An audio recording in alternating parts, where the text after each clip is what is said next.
நீங்க கேளுங்க எதுக்கு எப்ப பார்த்தாலும் ஆண்ட்ரியாவையும் ஐஸ்வர்யா ராஜேஷ் வச்சு கடை திறக்கிறீங்கன்னு கேளுங்க. நீங்க அங்கிள் வடச்சென்னை ஃபேன்னு நினைக்கிறேன்.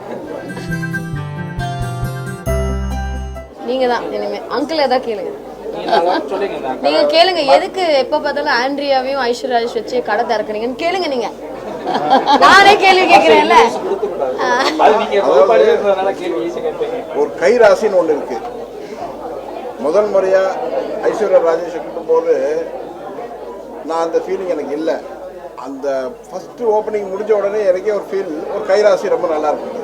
அதனால தான் அதே மாதிரி ஆண்ட்ரியா ரெண்டு பேருடைய கைராசி ரொம்ப நல்லா இருக்கு. அதனால தொடர்ந்து அவ்வளவுதான் நாங்கள் அழைப்போம். அங்கிள் வடச்சென்னை ஃபேன்னு நினைக்கிறேன்.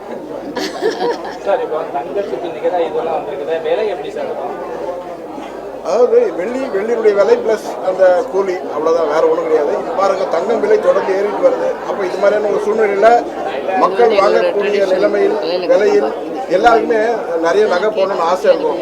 ஆனா அதனுடைய வசதி வாய்ப்புகள் சிலருக்கு வந்து குறைச்சலாகவும் இருக்கும். அவங்களுக்கு எல்லாருக்குமே பார்த்தீங்கன்னு சொன்னீங்கன்னா இந்த வெள்ளி தான் ஒரு பெரிய ஒரு மாற்று பொருள். வெள்ளி நகைகள் வந்து பெரிய ஒரு மாற்று கொடுக்கும். ஏன்னா தங்கத்துக்கு நிகராகவும் பார்ப்பதற்கு அதே மாதிரி தெரியும், எந்த வித வித்தியாசமும் இருக்காது. அந்த போடுறவங்களுக்கு அந்த ஃபீல் கண்டிப்பாக கிடைக்கும். அது மாதிரியான நகைகளை வந்து மதுரை மக்களுக்கு நாங்கள் வந்து கொடுத்துருவோம்.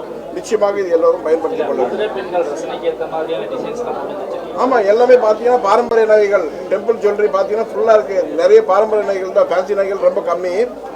பாரம்பரிய நகைகள் மிக பிரமாதமாக அருமையாக நேர்த்தியாக செய்யப்பட்ட நகைகள் வந்து இங்கே இருக்குது. நிச்சயமாக அதை வந்து நேராக வந்து பார்க்கும்போது அந்த ஃபீலிங் அவங்களுக்கு கண்டிப்பாக கிடைக்கும். தங்க நகைகளையும் தாண்டி மிக பிரமாதமாக அதை நாங்கள் வந்து ஆஃபர்னு சொன்னால் இப்போ வந்து தங்கம் விலை ஏறிட்டே வருது, அதே மாதிரி வெள்ளி விலை ஏறிட்டு வருது.